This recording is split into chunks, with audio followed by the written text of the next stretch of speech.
Welcome back to another episode of ROC Boys Football. We have a juicer of a 2023 NFL mock draft from Chris Trapasso of CBS Sports. And again, we like taking a look at other people's mock drafts, giving you guys our thoughts and takes. And we chose one that, Dill, we looked at it before the show, like absolutely insane.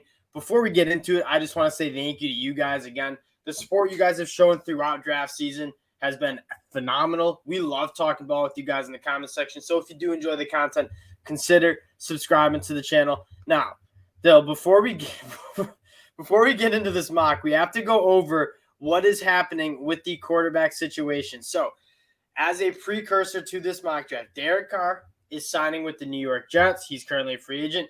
Aaron Rodgers traded following Devonta Adams to the Las Vegas Raiders.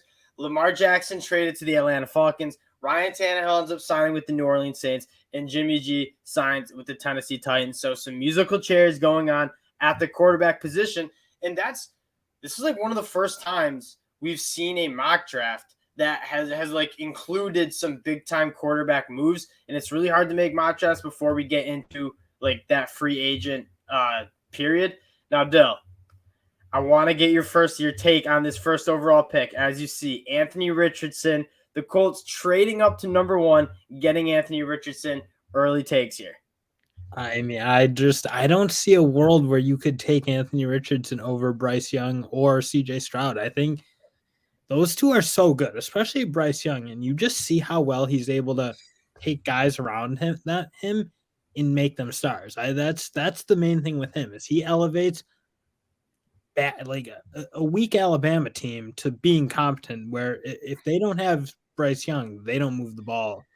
Yeah, this doesn't really make. I mean, we evaluate Bryce Young as like a game changer quarterback at the next level. If the Indianapolis Colts, and the thing that doesn't make any sense is the Colts are trading up, giving up a lot of draft capital in the future to get Anthony Richardson. That team's not good enough to have Anthony Richardson and no help, and so you're trading all your ability to like help Anthony Richardson develop, and he's a guy that needs at least 1 or 2 years riding the pine until he's even like seemingly a starting quarterback at the next level. There are so many questions about Anthony Richardson as a prospect. I get there's things you like, but taking him number 1 overall, using a lot of capital to trade up, quite frankly, doesn't make any sense. And then the Houston Texans getting the gift of the draft, staying at number 2, getting quarterback 1 in this class. And then no surprise here, Jalen Carter, Will Anderson, and then we get up to our next quarterback, the Carolina Panthers, who, again, holding the bag in free agency, trading up to get my guy, Will Levis. I know you're going to destroy it. Let's hear it. Like the world is just going to will this into existence that Will Levis is going to go to the Carolina Panthers or Las Vegas Raiders. That feels like how just every mock you see is going to one of those places. You just watched this last year. It's not good enough. You got to be a guy who, and I get it. Your whole point is, he didn't have a lot of help at Kentucky, whatever. But again, if you're going to take a guy top 10, you want him to be a Bryce Young. You want him to be a guy who's going to elevate the talent around them and figure it out. And I think when you watch this Kentucky offense, they just never quite figured it out this year. And at the end of the day, a lot of that falls to Will Levis, who is supposed to be their leader and their star. Now, I'm a fan of Will Levis to the Panthers, not when CJ Stroud is still on the board. Like I like Will Levis. I'm a Will Levis guy. But if CJ Stroud is still on the board at number 5 and the Panthers trade up, I think the pick has to be CJ Stroud. And I think the even stronger argument is CJ Stroud excels when he has people around him who are talented. He did it at Ohio State. Like Carolina, in my opinion, is one of the best teams that need a rookie quarterback. They're probably the team that's best suited to develop a rookie quarterback. They have a solid offensive line, a solid run game. They have some good weapons on the outside. This is a team that I think should take their shot at a rookie quarterback now. And if it's between Will Levis and CJ Stroud, my opinion, it's got to be CJ Stroud. Now, I can see the other arguments, but CJ Stroud is much better. So the next couple picks, we got Devon Witherspoon going to the Detroit Lions, which I think makes a lot of sense. Tyree Wilson with the 7th overall pick that they got from the Las Vegas Raiders. They get Tyree Wilson. The Ravens now using the Falcons pick to get CJ Stroud. Let's just hold up and break that down. Dill, thoughts on those last 3 picks? I mean, the more I think about these corners, the more it feels like you could take probably 4 or 5 of them as the number 1 overall. I mean, you got Devon Witherspoon, certainly is in the argument. Joey Porter Jr. certainly in the argument. Christian Gonzalez very much in that role. I think you got a cornerback room that is really good, really deep, and very hard to distinguish from the top dogs because they're all. And again, good pick by the Lions. I'd maybe think D-line here just because I don't think you have a ton of depth towards the end of the first round at D-line, whereas you're going to get a really good corner probably even as late as the early second round. But, and you look at Detroit picking 18 too, like that's the sweet spot for a cornerback. I think you like, take a guy like Myles Murphy up here, and then you'll probably get a chance at getting a Joey Porter Jr., a Christian Gonzalez, or Devon Witherspoon. One of those cornerbacks probably will be there at 18. That's kind of my argument, to go get a guy like Myles Murphy early and then wait to get a cornerback because how deep that class is. Yeah, and then you look at this next round, Tyree Wilson. Myles Murphy's my guy. I think he is very much the second edge rusher off this board. I like Tyree Wilson. I think he's a good athlete, but I think Myles Murphy's a really, really good athlete with really, really nice traits who I just think was a little more steady producer at the college level. Dill, know what I think's going to happen with the Myles Murphy discussion is I think he's going to go to the combine and like remind everybody why he was thought to be a top 5. Like everyone seems to forget that he's also an elite athlete. And it's always like, yeah, get Tyree Wilson, bet on the traits. Like Myles Murphy's a freak too, and people are just forgetting it. I think at the combine, he's going to test really well and kind of remind people, yeah, I'm still that dude who's one of the best players out of high school, dominated my first couple of years at college, like still a top 10 pick. And then CJ Stroud, the Ravens, this would be really interesting. I mean, that shakes everything up. Yeah. It's like the whole offensive design right out the window, and which I don't know if it's bad. It's not like they've been killing it on the offensive side of the ball really since Lamar's MVP year. And I don't know if certainly Lamar's health, obviously, this year and last year. I think that's the big question. Like, are you going to pay a lot of money to? And we don't necessarily specialize in that discussion, but like Lamar's been banged up for a while now. Yeah, in that relationship seems like it's kind of deteriorating on its own. I feel like Lamar feels disrespected, as he probably should. You see all the other guys from his class who've been producing. They've all gotten their contracts, and he's kind of left on the outside. So it feels like that he's going to be out. It feels like that's breaking down. And if you got Stroud on the board, though, even if you think Lamar's going to be back, it's tough to print. Because then you have optionality with Lamar. But once Stroud gets past like 5 or 6, I almost think anyone can take him. He's that good. Yeah, he shouldn't be falling outside the top 5. All right, pick 9 and 10. These are two guys, though, that were not necessarily the highest on. Calijah Kancey, I like. Like, his film is, if you're evaluating interior defensive line guys, he is the second best film in the class. Like, much better than a guy like Brian Brzee. You just have the question of, like, okay, he's like 6 foot, 280 pounds. Is he going to be able to translate to the next level? But it's really hard to knock him after you watch his film from 2022 with how dominant he was. He was phenomenal in the run game, 30 pressures from the inside. Now the guy I'm a little bit more concerned of, and I just haven't been on the bandwagon, if you will, is Lukas Van Ness. I just feel like we haven't seen enough of him. I like what you see though on the film. I don't get why I wouldn't play him a lot more. I felt like he was productive when he was there, but I mean, you are right. Like you're pretty much banking off of like 5 to 10 plays. I feel like you might have seen all year because he's didn't even feel he was on the field for 50% of the snaps, which is certainly alarming to an extent. Because that's actually wild. 478 defensive snaps for Iowa. That's like much more surprising. That's way higher than I thought. He had that many snaps. Yeah, I feel like when you and again, being a Michigan fan more so, like I remember the Michigan game. I went back and watched it. It felt like he wasn't on the field that much. I mean, we were rotating a lot in, and again, you are still very much banking. His tape on the field is not top 10 pick for sure. It is. You see a big, athletic, good mover. Crazy power. That's what you see, and we'll see. I think a team will take him, but like that seems a little high to me. I just like I just have a problem with it being at the expense of Myles Murphy. Paris Johnson Jr. going to Tennessee. I will continue to bang the table for that pick until it actually happens. I think we're setting a trend. I think it's going to happen. Yeah, it has to happen now. Pick 12, Jordan Addison to the Texans. I'm still going Quentin Johnston here if he's available. Like if you're asking me who my wide receiver one is, it's Quentin Johnston. That being said, I don't think it's a horrible pick, Jordan Addison. I'm just leaning Quentin Johnston. And then Peter Skoronski and then Quentin Johnston. You want to give us some takes on these last couple? Yeah, no, I think the Peter Skoronski makes sense. I certainly think he has a really good argument for that top tackle, and I think a lot of people have.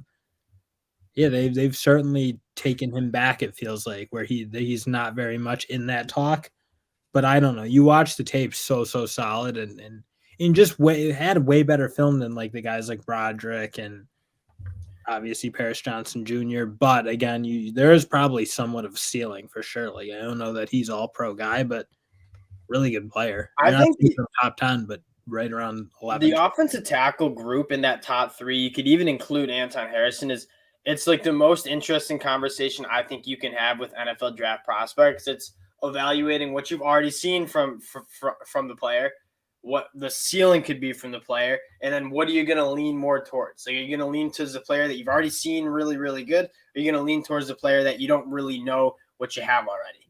And so I think a lot of GMs kind of say, like, I have a problem with knowing how good this guy can be versus like a Paris Johnson or Broderick Jones. Like, you don't know how good he could be, an all-pro type dude.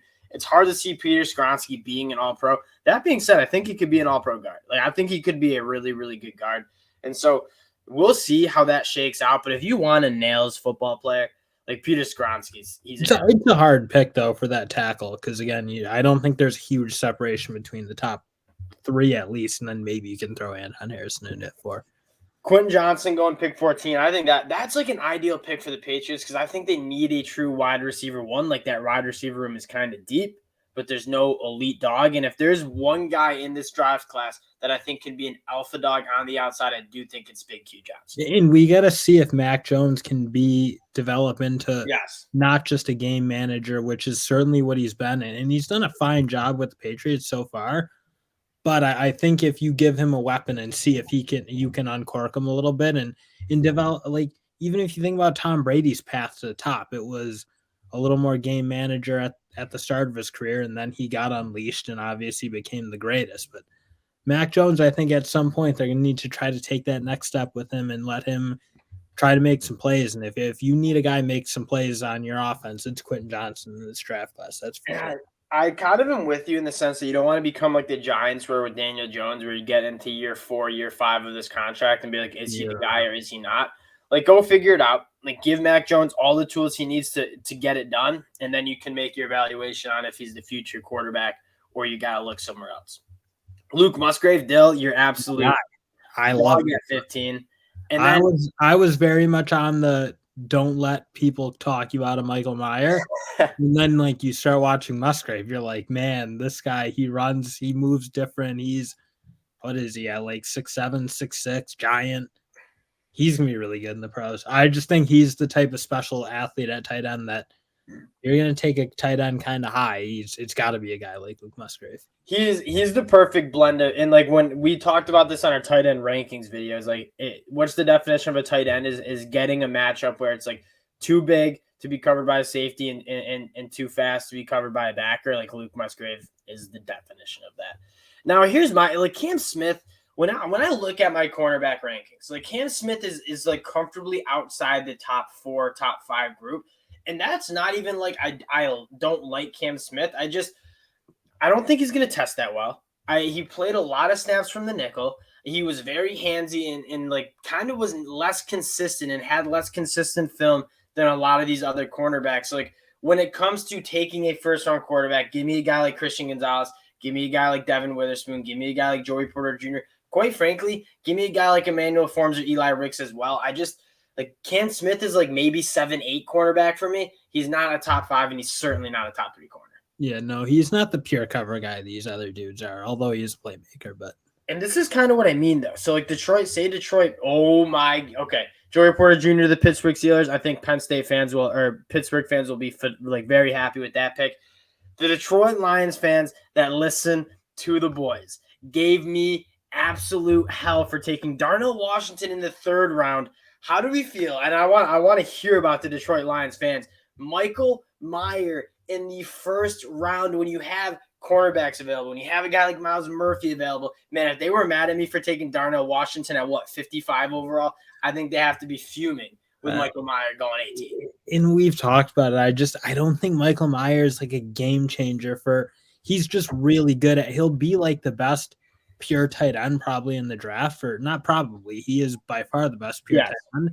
But I don't think pure tight ends are game changing guys. You need to have that something special like Luke Musgrave has. He's just too big, too fast, like a Gronkowski type abilities, and I don't see it with Michael Mayer. I think like this is just funny that this happened, but also like when you took TJ Hawkinson, like I think you could say a similar argument for like TJ Hawkinson was super, super solid, but like did he change that offense that much? No. And so it's just Michael Mayer is going to be really, really good.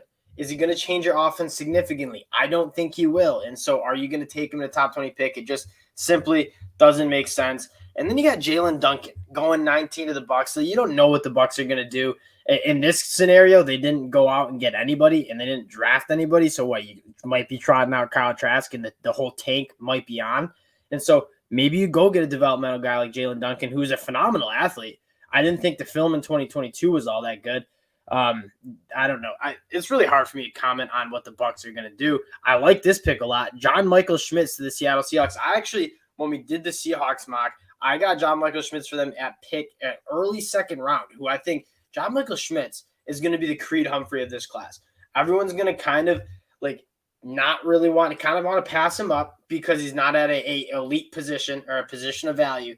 But when whatever team drafts him, he's going to be elite for that team. In what I see with him is he's a guy who can play all three of the interior positions because he is a big center. I mean, 320 pounds is bigger than the centers who are currently kind of been getting drafted. But he's big. He's a great athlete. He's a phenomenal zone blocker.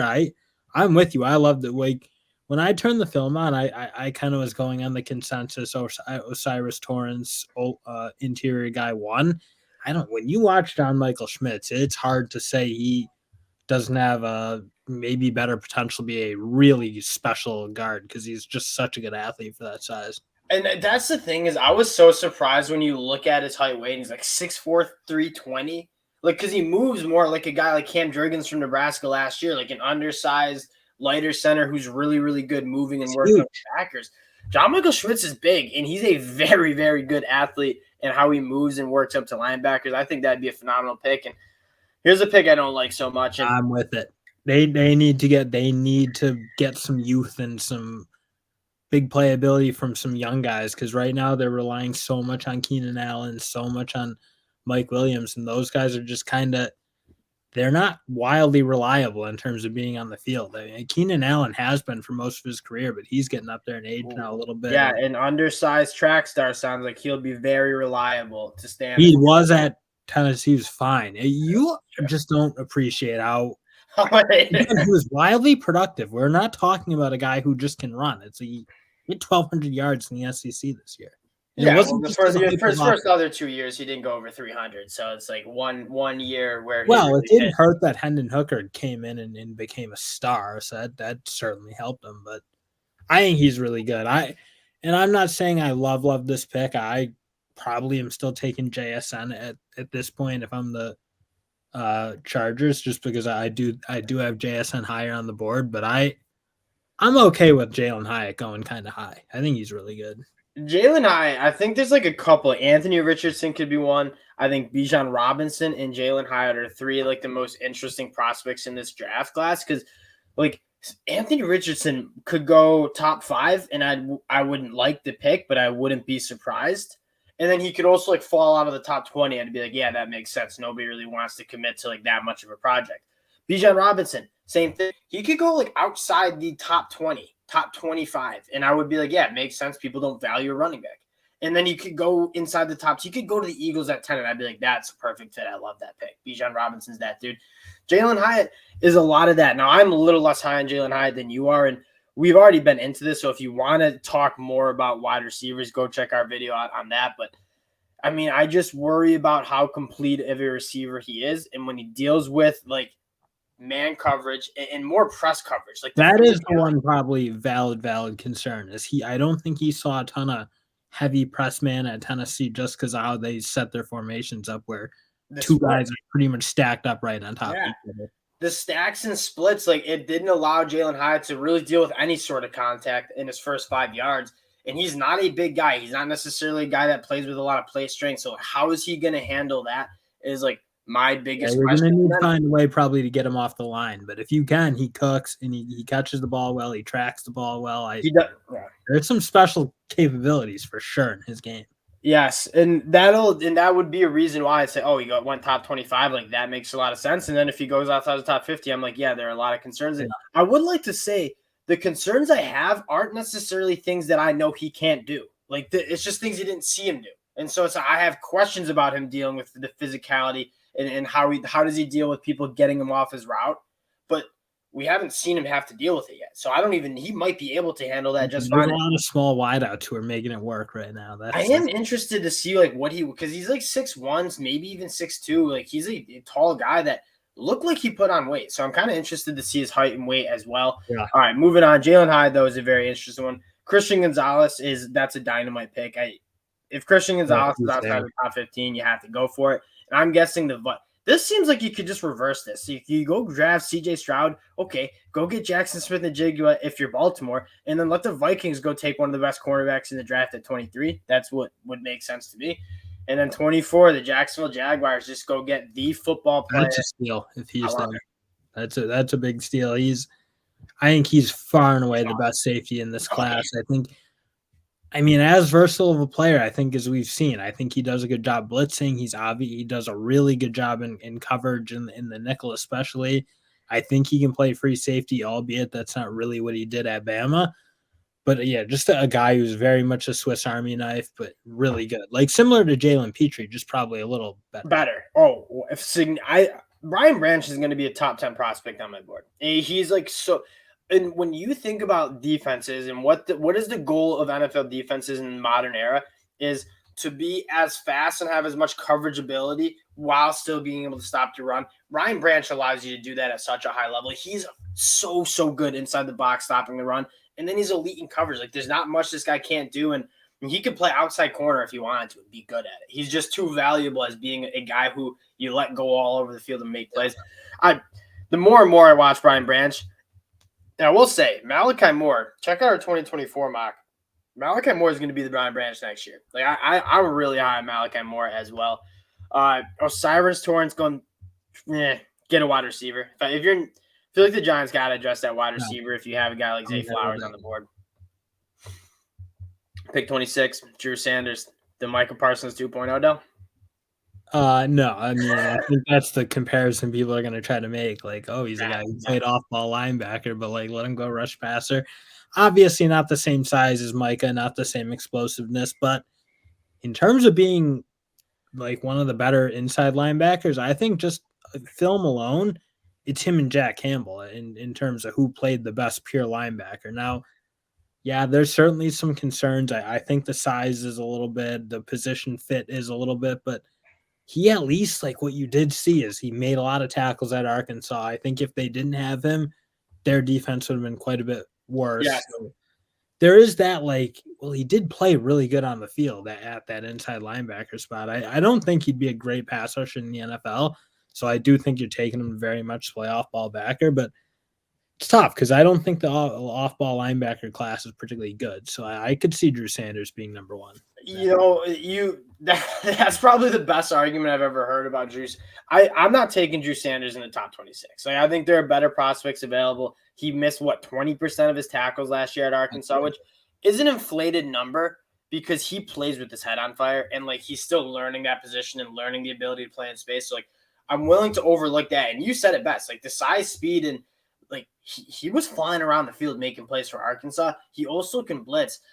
He's also a guy that's only been playing that off-ball backer spot for 1 year. And so he can do a lot of different things. I certainly think you can blitz him. I'm just not ready to spend a first-round pick on a linebacker who I still think is developing and is no like Micah Parsons. You know what I mean? He ain't no Micah Parsons. Well, that's the thing is It does feel high, but again, if you're trying to get an inside linebacker, it's not easy to know where you should be taking those guys because Jack Campbell's the only guy I probably have a first round grade on personally, and then differentiating Trent Simpson. I love Jack Campbell too, and I don't even know if I'd have a first grade round. Like the linebacker class this year is not good. It's not very good. So I don't think there should be a single backer taken in the first round. Especially like the Cowboys passing on Broderick Jones is insane in my opinion. And then it lets the Bills take him, which I'm thrilled about. He's clearly a top 3 tackle and on my board going to 27. Give me that all day. And then Emmanuel Forbes, another cornerback that I absolutely love. I said this to begin the process way back in like early January. It's like there's going to be 5 or 6 cornerbacks taking in this first round. And I think that's what's going to happen. I mean, there's so many talented cornerbacks with great length and with great ability to play the football. The Bengals go get one of those guys. And Dill, let's round it out. Bryan Bresee and then Bijan Robinson. What do we got here? Bryan Bresee, I think should be picked top 10. I just think if you could ignore the fact that he missed his sophomore year, where honestly the first couple of games he played in that year, he looked like he was going to be like very much in the running for best defensive lineman of the year. Obviously coming back from injury this year and then other health problems this year, this year never felt like it got off the ground for him particularly well, but I did think by the end of the year he did start coming on and looking like his old self. But man, when you watch what he did at those first year and a half or year and a quarter or whatever it was, he's one of the best defensive linemen I've ever seen play college football at that age. If you're drafting Bryan Bresee in the top 10, it's because you're putting a lot of stock in the 2020 film and the 2021 film before he tore his ACL. And then if you're not taking him in the top 20, it's because you're putting a lot of stock in what you saw in 2022. Because 2022 was not good. And you said he finished strong at the end of the year. He finished strong against UNC with not a very good offensive line. So it's like Bryan Bresee just did not look very good in 2022. But you mentioned it best. Like as an 18-year-old kid, 19-year-old kid, he was dominating grown men. And so if you think Bryan Bresee can get back to that level, you might take him at number 6 if you're the Detroit Lions. Now, if you don't think so and the medicals don't check out or whatever it is, then you're probably taking him at the back end of the first round, maybe not even in the first round. Which, by the way, I lean toward top 10. That's foolish. Yeah. I would want if I'm the Lions, I'm banging the table. Like, please take him at pick 8 because I just think he's that good. Yeah, I'm with you. Then pick 30, Bijan Robinson. Again, it makes sense that I don't think he should be falling to 30. And ROC had the best argument. When you look at the playmakers on the offense side of the ball in this draft class, I don't think the wide receiver – I like Jordan Addison, Jackson Smith, the Jigba, and Quentin Johnston. I don't think this wide receiver group is like we've seen in 2022 or 2021. And so those are so good. If you're looking for an offensive playmaker, like Bijan Robinson might be your best bet. And so if Philly taking a shot at him at 30 makes a lot of sense. And then Zay Flowers going to the Chiefs, this also makes a lot of sense. Andy Reid, he'll have a field day with someone like Zay Flowers. The one thing is he feels like a little Sky Moore-ish, and Kadarius Toney. Like they all have somewhat similar games, maybe. But that's kind of what the Chiefs want. That's what they do. That is what he does fit the system really well and is probably going to be better than those two guys. And I missed on Sky Moore. I was so happy because I thought they'd use Sky Moore as more of like a actual structured he was cheap fantasy draft guy. Like he was. I hope he breaks out in year 2. But I was really excited for Sky Moore to be a guy that is like actually brought some structure to that offense. But they just used him like they use every other weapon on that team, just like a toy to play with and get the ball in space, which, hey, brought them a Super Bowl. Seemed to be working out pretty well for them. Again, rounding out the draft. Appreciate you guys for checking us out. If you do enjoy the content, consider subscribing to the channel. We appreciate you guys, and we'll talk to y'all later. Peace.